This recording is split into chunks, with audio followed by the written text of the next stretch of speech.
आज पर्यंत जहाँ पिला बेलू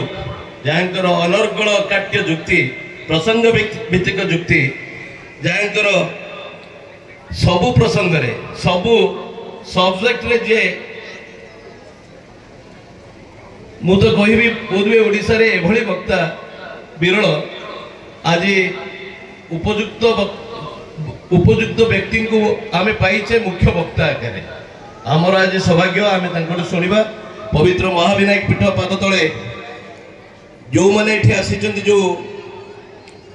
अभिभावक माने मुरबी माने निश्चित भाव में एक निरा अनुभूति नहीं वक्तव्य जी प्रभु कृपारू महाविनायक कृपारू मु जहाँ मोर 25 वर्ष 30 वर्ष राजनीतिक जीवन रे मो अनुभव करिछि अनुष्ठान तो अनेक गढ़ा जाए राति अधरे पुणी भांगी जाए सकाळे गढ़ा जाइतिबा अनुष्ठान रात्रि भांगी नजीर हजार हजार अनुष्ठान को देखी जानी किंतु उदीयमान निश्चित भाव में विरल बेले बेले मन रे आसे प्रश्न जे प्रचार पाई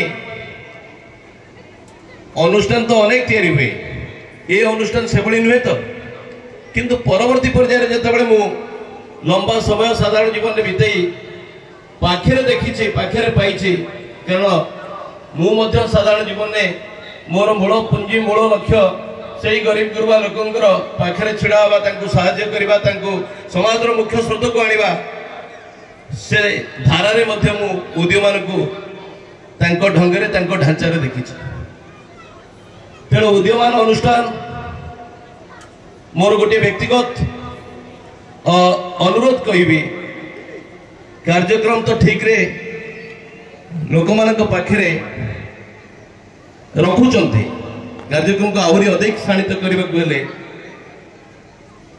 आहरी विचार करी प्रसंग को बा स्वेच्छासेवी संगठन तार कार्यक्रम धारा को ढंगे करने कथा आउ टिके ठिकणा ढंगे ताको शाणित करंतु ठिकणा व्यक्ति हाथ में ठिकणा नेतृत्व ठिकणा दायित्व दिंतु तृणमूल स्तर रे जो माने लोकों सहित अच्छा साधारण लोकों को जो माने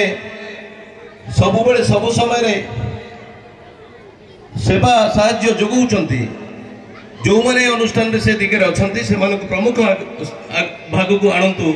एवं दायित्व दे कर्म करंतु देवजानी अपा जो निवेदन कले अनुष्ठान घर कथा विधायक भाव में